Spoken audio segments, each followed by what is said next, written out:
Well, hello there everybody, how are we doing? It's been almost a few weeks since I have uploaded my last video. If you watched my last video, I mentioned that I was moving to be closer to my new job. I'm finally all moved in and settled in, but I ran into some issues when I first got everything set up. I live right next to a highway, and about a quarter mile there is a train that goes by about every hour and blares its horn. Plus this is an older apartment building, so walls are pretty thin. So as you can see here, what I did with my landlord's permission, of course, was basically construct a room inside a room. These are 7-foot by 4-foot panels. They do have insulation on the other side, and I put the acoustic panels on the inside, and the sound quality on my recording is absolutely amazing, and plus it helps muffle out a lot of the outside sound. I just wanted to show you that real quick before we get into the main part of the video. In today's video, I'm going to show you my two PCs that I have. I have one gaming and one editing. It's taken me about a year and a half to purchase everything, so let's go ahead and start off and take a look at my gaming PC. Now, I did have this built about a year and a half ago. For the CPU, I'm running a i7 8700K. I do have this overclocked to 5 gigahertz. I'm running 32 gigabytes of 3000 megahertz memory. The motherboard is an Asus Republic of Gamers Maximus X Hero board. When I did originally have this built, I did have a 1080 Ti MSI, the Duke Overclocked Edition. And the powerhouse of my gaming PC is my most recent purchase. I got this a few months ago. This is the EVGA GeForce RTX 2080 Ti FTW3 Ultra, the 11 gigabyte GDDR6.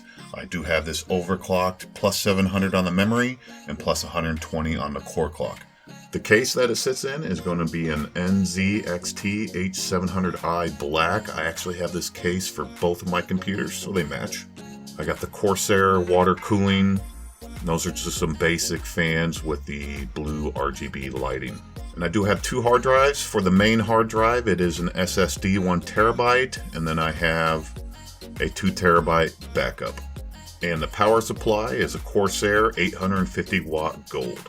That pretty much covers it for the gaming PC. Let's go ahead and move over to the editing PC. This editing PC I had built about August of last year. I had this built for one reason, and that is for Adobe Premiere. I had this built for the Intel's hardware encoding. That is a whole nother video, but basically what Intel's hardware encoding is, it is utilizing the CPU to do all your rendering and everything through Adobe Premiere, or like I used to use Magic's, but you get that hardware acceleration through the CPU, so when you are doing your final rendering of your video, it just makes it work faster. Basically, the powerhouse of this build is the i9 9900K. I do have 32 gigabytes of memory. It's just on a basic Asus Prime board. That is a GTX 1060 6 gigabyte GPU. I have a 700 watt power supply in there. Again, just basic wiring and RGB fans. Of course, I got the Corsair liquid cooling. Under max load, when I am rendering, I'm hitting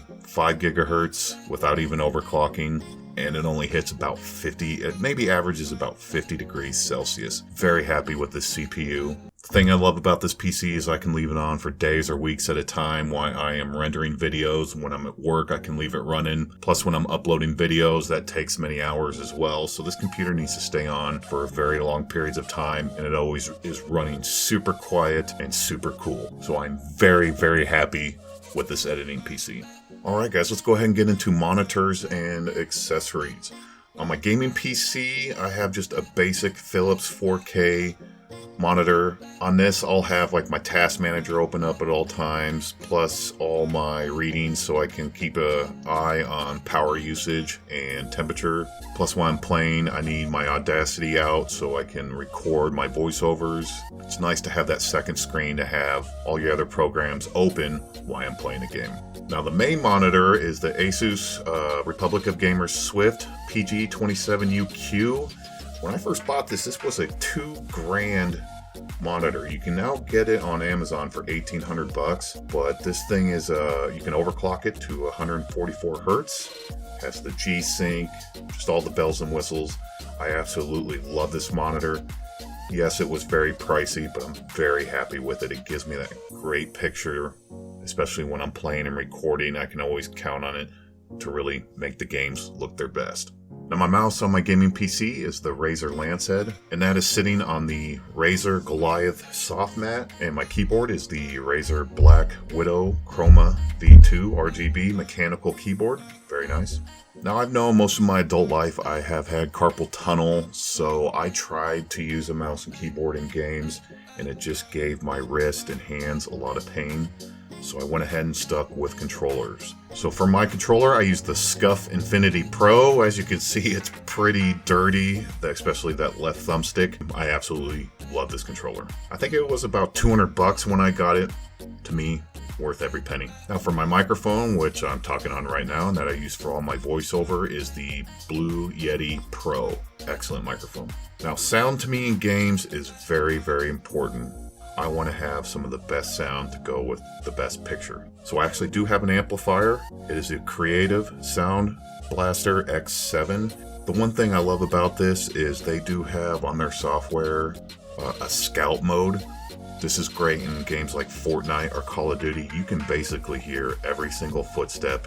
You can hear enemies from far away. It really gives you that advantage. But when I'm not playing those games, I do have it set on Pro Studio mode. The sound is just incredible. Now for headphones, I do have the Beyerdynamic DT990s Pros. These are actually the best headphones I have ever purchased. When I'm in game and they got music going, sound effects, explosions, everything, you really, not only do you hear it, you feel it.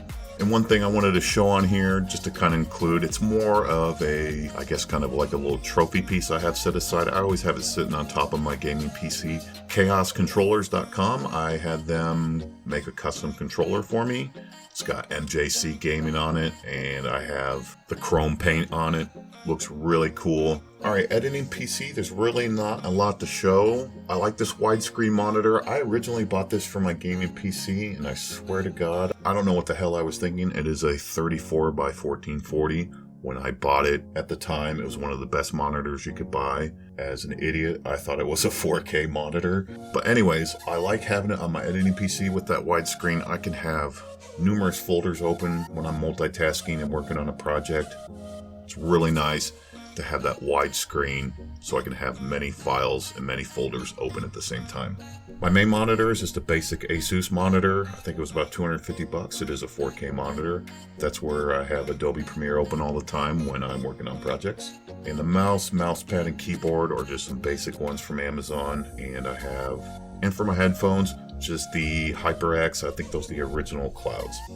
And the last part I just want to talk about is I have a Drobo N2. This is a network attached storage, a NAS, basically my own network. There are a lot of different brands you can go with out there. Reviews that I saw on YouTube is the reason why I chose the Drobo.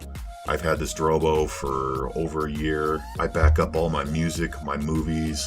Every video I've uploaded to YouTube, everything is saved on there. It has the RAID technology, so if there is damage to a drive or I'm in risk of losing my data, basically half of the drive space is sitting empty and it will flush everything over to the spare half so you will never lose your files. I really like having that. It's great for peace of mind. They are very expensive. They're about $500, and a 16 terabyte NAS storage is about $500, so it is pretty pricey. And the last thing I want to show you guys is my DX Racer King Series gaming chair. I think you can tell by looking at my setup and my acoustic panels and my gaming chair. Black and blue is my favorite color. I absolutely love this chair. It is so comfortable.